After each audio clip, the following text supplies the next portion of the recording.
ഇപ്പൊ വന്ന് കൃഷ്ണകുമാറിന്റെ ഫാമിലിക്ക് കണ്ടകശനിയാണെന്ന് തോന്നുന്നു. ഞാൻ എന്റെ ജാതകം ഒന്ന് നോക്കിച്ചാലോ എന്ന് ആലോചിക്കായിരുന്നു. ഈ മാനഹാനും ദ്രവ്യനഷ്ടം എത്ര കാലം കൂടി ഉണ്ടെന്ന് അറിയാൻ. അശ്വിന്റെ ഫാമിലിയുള്ള വ്ളോഗ് എടുക്കുമ്പോൾ അതിന്റെ അടിയിൽ വന്ന് ചോദിക്കുന്ന ഒരു ചോദ്യം, എന്താ അശ്വിന്റെ അമ്മ എന്ന് പറയുന്നേ, അമ്മ എന്ന് വിളിച്ചുകൂടെ എന്നുള്ളത്. ഞാൻ ഉപദേശിക്കുന്നു കരുതത്ത് മുതലാളി ഒരു ചെത്തിയാണ്.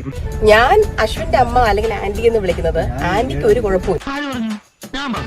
എനിക്ക് അമ്മ എന്ന് വിളിക്കാൻ മരുതൻമൊഴി വീട്ടിലൊരാൾ ഇരിപ്പുണ്ട്. പുള്ളിക്കാരുടെ പേരാണ് സിന്ധു കൃഷ്ണകുമാർ.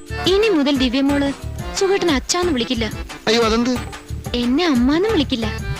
അപ്പൊ ആ പുള്ളിക്കാരിനെ അല്ലാതെ എനിക്ക് വഴി നിൽക്കുന്ന എല്ലാവരെയും അമ്മയെ അച്ഛാന്നൊന്നും എനിക്ക് വിളിക്കാൻ പറ്റും. വഴി നിൽക്കുന്നവരും. അപ്പൊ അച്ഛന്റെ അമ്മയും അച്ഛനും ഒക്കെ ദിയെ സംബന്ധിച്ചിടത്തോളം വഴി നിൽക്കുന്നവരാണ്. അല്ല, അറിയാത്തോണ്ട് ചോദിക്കുകയാണ്, എന്താണ് നിങ്ങൾ ഇതുകൊണ്ട് ഉദ്ദേശിച്ചത്? ദിസ് ഈസ് സോ ചീപ്പ്. സ്വന്തം ഭർത്തൃ വീട്ടുകാരെ വഴി നിൽക്കുന്നവരെന്നൊക്കെ വിളിക്കാന്ന് പറഞ്ഞ വളരെ മോശമാണ്.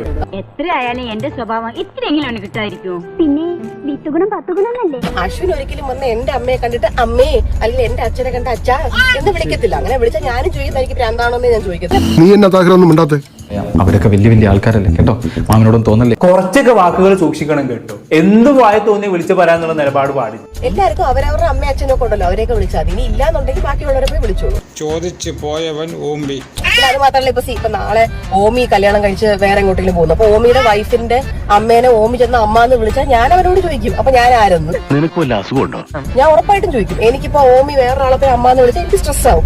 എനിക്ക് എന്നെ മാത്രം വിളിച്ചാൽ മതി, വേറെ ആരെയും വിളിക്കുന്നത് എനിക്ക് ഇഷ്ടപ്പെടത്തില്ല. അഹങ്കാരമാണെന്ന് ഞാൻ പറയത്തുള്ളൂ. അഹങ്കാരത്തിന്റെ ഒരു മുൾമുനയിൽ കയറി നിൽക്കുന്ന ഒരു മൈൻഡ് സെറ്റ് ഉള്ളത് കൊണ്ടാണ് ഇങ്ങനെ തൊട്ടി വർത്തമാനം പറയാൻ സാധിക്കും. ഈ കഷ്ടകാലം പിടിച്ചു നിൽക്കുന്ന നേരത്തെ ഇങ്ങനെയൊന്നും പറയല്ലേ. ഒരിക്കൽ അനിയത്തി പോണത് ഇപ്പൊ ചേച്ചി പോണു, ഇനി 2 പിള്ളേരും കൂടി ബാക്കിയുണ്ട്, പിന്നെ അച്ഛനമ്മയും പോകും. എല്ലാരും കൂടി കുടുംബത്തോടെ കയറി പറക്കും. ഒരു കുടുംബത്തിൽ ഒന്നും എങ്ങനെയാവാം?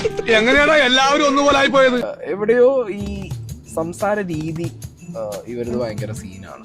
ദിയാകൃഷ്ണയുടെ പല പ്രാവശ്യങ്ങളിലും പല വിഷയങ്ങളും ദിയാകൃഷ്ണ സംസാരിക്കുമ്പോൾ ബാനെ കേട്ടിട്ട് പോടെ എന്നുള്ള മൂഡിലുള്ള സംസാരമാണ് പ്രേക്ഷകരോട്. എന്തരാണെന്ന് അറിഞ്ഞൂടാ, മുഖത്ത് നിറച്ച് വിനയം വാരിത്തേച്ച് വച്ചാലും ഇടയ്ക്കിടയ്ക്ക് ഉള്ളിക്കിടക്കണ ഫ്രാഡുകൾ പുറത്തോട്ട് തള്ളി കയറി വരും. അത് നല്ല അടികൊള്ളാത്തതിന്റെ.